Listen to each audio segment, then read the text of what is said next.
जय हिंद साथियों, सभी का स्वागत है। आज हम लोग फिर से आपके साथ शिक्षण जो कौशल की सीरीज है उसमें एक नया टॉपिक पढ़ने जा रहे हैं जिसका नाम है अवबोधन या ग्रहण शक्ति स्तर।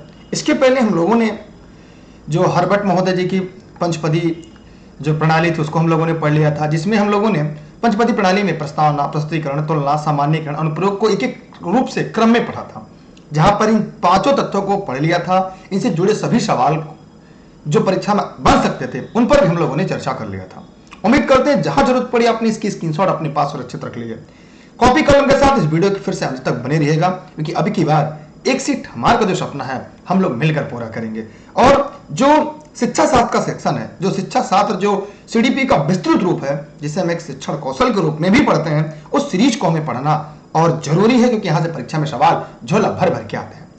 जहां जरूरत पड़ेगी, जहां इंपॉर्टेंट की पॉइंट रहेगा उससे आप भी लिखते चलिएगा और जहां जरूरत पड़े स्क्रीनशॉट रख लीजिएगा। वैसे क्लास खत्म होने के बाद इसकी जो पीडीएफ है वो आपको टेलीग्राम पर और ई-लर्निंग विद दुर्गेश के ऐप पर उपलब्ध हो जाती है। आइए, अवबोध या ग्रहण शक्ति स्तर, मारिसन ग्रहण स्तर के मुख्य प्रस्तावक है। ये पहला ही लाइन आपके लिए परीक्षा के लिए इंपॉर्टेंट है। मारिसन ग्रहण स्तर अर्थात अवबोधन के मुख्य प्रस्तावक है। तथ्यों को न केवल याद रखना बल्कि उन्हें समझना भी जरूरी होता है। जी हां, और अवबोधन शक्ति जो ग्रहण करने की शक्ति होती है वह यही कहता है कि तथ्य को हमेशा याद रखना नहीं है बल्कि उन्हें समझना भी जरूरी होता है। यह स्तर, कौन सा स्तर? अवबोधन या ग्रहण शक्ति स्तर की बात हो रही है, विषय वस्तु की समझ पर जोर देता है। ऐसा नहीं कि अगर हम ऊपर कोई वस्तु फेंकते हैं तो नीचे आती है, तो इसका मतलब यह है कि ऐसा क्यों होता है। तो हमें समझ में आ गया कि पृथ्वी के अंदर एक गुरुत्वाकर्षण शक्ति है जिसकी वजह से इस पेन को हमने ऊपर फेंका तो वापस नीचे आती है। अब हमें पता चल गया कि कोई भी वस्तु अगर हम फेंकते हैं तो वापस पृथ्वी पर आती है, जिसका कारण यह है गुरुत्वाकर्षण शक्ति। तो यहां पर यही अवबोधन है, यही ग्रहण शक्ति स्तर है जो यह बात समझाती है, यह विषय वस्तु को समझने पर बल देती है, जोर देती है।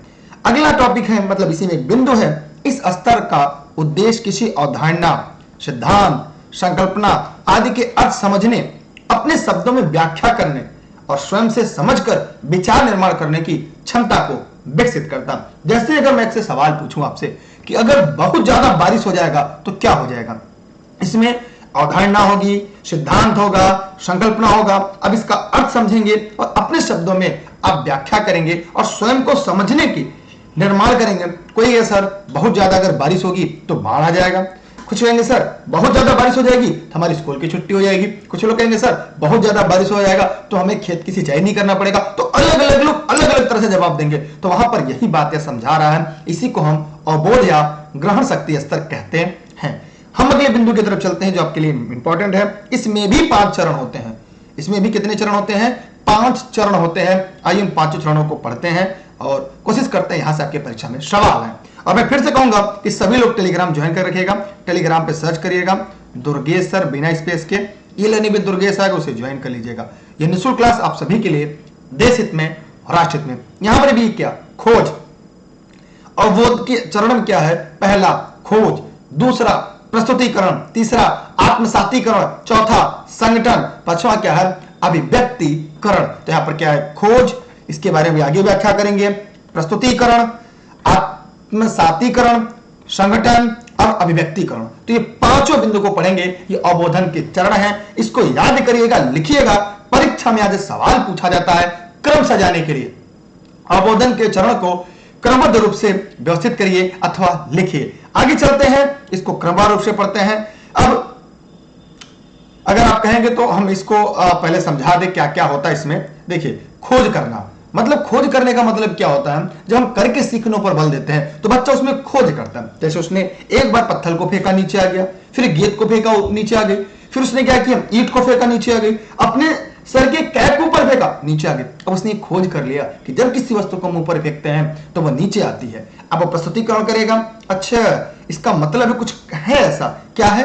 कोई एक शक्ति काम करती है, चुंबक काम करता है। फिर वो आत्मसातीकरण का उसके मन में आ गया, हाँ पृथ्वी के अंदर कोई ऐसी चुंबक है, जब किसी वस्तु को फेंकते हैं अपनी तरफ खींच लेता है। अब इसका संगठन करेगा ज्ञान का, और फिर अभिव्यक्तिकरण, मतलब उसके ज्ञान को इकट्ठा करेगा। अब आपके सामने रखेगा कि जब किसी वस्तु को हम ऊपर फेंकते हैं तो पृथ्वी के अंदर एक शक्ति है, एक चुंबक है, जिसकी वजह से खींचकर वो नीचे लाता है, जिसे हम गुरुत्वाकर्षण शक्ति के नाम से जानते हैं। तो ये 5 चरण जो थे, एक एग्जाम्पल के माध्यम से, एक उदाहरण के माध्यम से हमने इन 5 चरणों को बताने का, समझाने का पूरा प्रयास किया। अब हम चलते हैं, अब हम बढ़ते हैं इसके एक अलग और अगले टॉपिक की तरफ। अगला टॉपिक है चिंतन या विमर्शी स्तर। अब आपके मन में आ जाएगा, हाँ यार ये तो समझ में आ रहा, चिंतन या विमर्शी स्तर माने खुद के अंदर चिंतन करना, खुद के अंदर विमर्श करना, लोगों से राय लेना, अपने मित्र से, दोस्त से, घर में, परिवार में।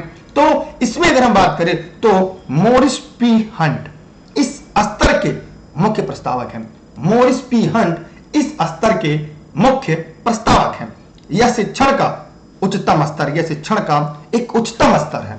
स्मृति स्तर एवं ग्रहण शक्ति स्तर दोनों इसका आधार है। माने यह शिक्षण का उच्चतम स्तर है। स्मृति स्तर माने सोचना, ग्रहण शक्ति स्तर दोनों इसका क्या है, आधार है और बेस है। यह शिक्षण का समस्या केंद्रित दृष्टिकोण है। जैसे अब बच्चा सोचता है कि अच्छा रॉकेट ऊपर जाता है, नीचे क्यों नहीं आता। अब यहां पर ध्यान दीजिएगा, रॉकेट तो ऊपर जाता है, जहाज ऊपर जाता है तो नीचे नहीं आता। अब उसके मन में समस्या आ गई, तो यह शिक्षण का समस्या केंद्रित दृष्टिकोण हो गया। यह क्या हो गया, शिक्षण का समस्या केंद्रित दृष्टिकोण हो गया। आगे बात करते हैं, यह अन्वेषण, वैज्ञानिक शोध, गणितीय संकल्पनाओं आदि में उच्च स्तर पर प्रयोग किया जाता है। माने यह अन्वेषण, वैज्ञानिक शोध, गणितीय संकल्पनाओं आदि के उच्च स्तर पर इसका प्रयोग किया जाता है। कक्षा का वातावरण मुक्त और स्वतंत्र होता है। इसमें क्या है, कक्षा का जो वातावरण होता है मुक्त और स्वतंत्र होता है। मैं उम्मीद करता हूं कि यहां तक की जो टॉपिक थी आप सभी को समझ में आ गया है, आप सभी ने इसको अच्छी तरह से पढ़ लिया है, जान लिया है। अब आपके मन में कोई सवाल, कोई प्रश्न हो तो कमेंट सेक्शन में कमेंट करिएगा। वीडियो को लाइक नहीं किया तो लाइक करके वीडियो को ज्यादा लोगों तक शेयर जरूर करिएगा। आगे हम देखते हैं, अब चिंतन के भी 4 प्रमुख चरण हैं। इन चरणों को हम लोग पढ़ेंगे। पहला, समस्या की पहचान करना। पहले तो क्योंकि यह समस्या केंद्रित शिक्षण है तो यहां पर समस्या की पहचान करना, समस्या की पहचान करना, फिर संकल्पना निर्माण करना, फिर उसके आंकड़े एकत्रित करना, फिर संकल्पनाओं का परीक्षण एवं निष्कर्ष करना। तो चिंतन के 4 चरण। समस्या की पहचान करना, अरे हवाई जहाज ऊपर क्यों उड़ जाता है, रॉकेट के ऊपर चला जाता है। फिर आप संकल्पना निर्माण करेंगे, अब पत्थर तो नीचे आ जाता है, पेन मेरा नीचे आ जाता है, लेकिन जहाज नीचे नहीं आता अपने से। फिर आंकड़े एकत्रित करेंगे, कौन कौन चीज ऊपर जाती है, नहीं आती, कौन से नीचे आ जाते हैं। अब फिर आपके मन में आएगा कि एक ऐसी चाल है जिसकी वेग से अगर फेंका जाए तो पृथ्वी के गुरुत्वाकर्षण शक्ति को तोड़कर जा सकती है। इसका परीक्षण करके अंत में आप निष्कर्ष निकालते हैं। तो यह हो गया चिंतन के चरण। मैं उम्मीद करता हूं यहां तक आपको समझ में आ गया। हाँ, ये नोट्स आप घर बैठे प्राप्त कर सकते हैं ई लर्निंग विद दुर्गेश से। स्क्रीनशॉट सभी लोग कर लीजिएगा जितने भी लोग इस वीडियो को देख रहे हैं। अब आएंगे शिक्षण की विशेषता। ये काफी महत्वपूर्ण है। क्या है शिक्षण की विशेषता, एक एक करके इस टॉपिक को पढ़ेंगे। शिक्षण विशेषता में क्या क्या चीजें होती हैं और शिक्षण का उद्देश्य क्या होता है, इस पर भी हम लोग चर्चा करेंगे। लेकिन कोशिश ये करते हैं कि अब हम लोग इसको एक अगले लेक्चर में पढ़ने का प्रयास करते हैं। यहां तक आपको समझ में आ गया, कोई डाउट हो, कोई सवाल हो तो आप जरूर पूछ सकते हैं। और ध्यान रहे कि अगर आपको नोट चाहिए ई लर्निंग विद दुर्गेश का जो ऑफिस का नंबर है, आप उस पर कॉल या व्हाट्सएप करके जानकारी ले सकते हैं। यहाँ पे नोट संबंधित सभी जानकारी आपको मिल जाएगी। और ई लर्निंग विद दुर्गेश का ऐप आप प्ले स्टोर से डाउनलोड कर सकते हैं। ऐसे सभी क्लास के लिए आप सभी आज ही टेलीग्राम ऐप इंस्टॉल करिएगा। टेलीग्राम पे सर्च करिएगा दुर्गेश सर बिना स्पेस के, ई लर्निंग विद दुर्गेश आएगा। सभी क्लास की लिंक, वीडियो, पीडीएफ आपको मिलती रहती है। आप सब वीडियो को शेयर करिएगा। चैनल पर नए हैं तो सब्सक्राइब करके बेल आइकन दबाइएगा। फेसबुक पे अगर आप देख रहे हैं तो फॉलो करिएगा। वीडियो को लोगों तक पहुंचाइएगा। सभी को जय हिंद, जय भारत। हर बार क्रमवार रूप से इस सीरीज को पूरा पढ़ेंगे ताकि आपके जो सिलेबस है, जो आपका पाठ्यक्रम है, वो पूरी तरह से समझाकर हम पढ़ाकर बता सके। सभी को बहुत बहुत धन्यवाद। मिलते हैं एक और अगले लेक्चर के साथ। ठीक है, शेयर करना आपकी जिम्मेदारी है, आप लोग शेयर कर दीजिएगा सभी को।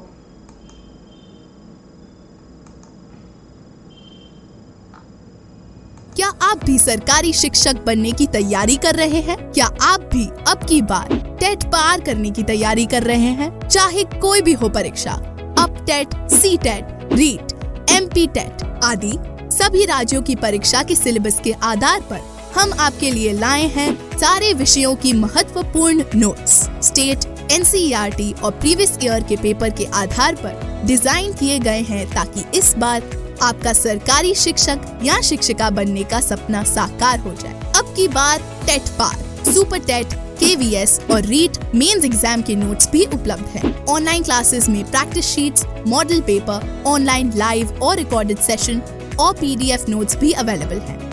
ई-लर्निंग विद दुर्गेश का ऐप प्ले स्टोर से डाउनलोड करें। अधिक जानकारी के लिए कॉल करें 63063 44367, 73551 79012 या 73988 83002 पर। Address Jaunpur, UP।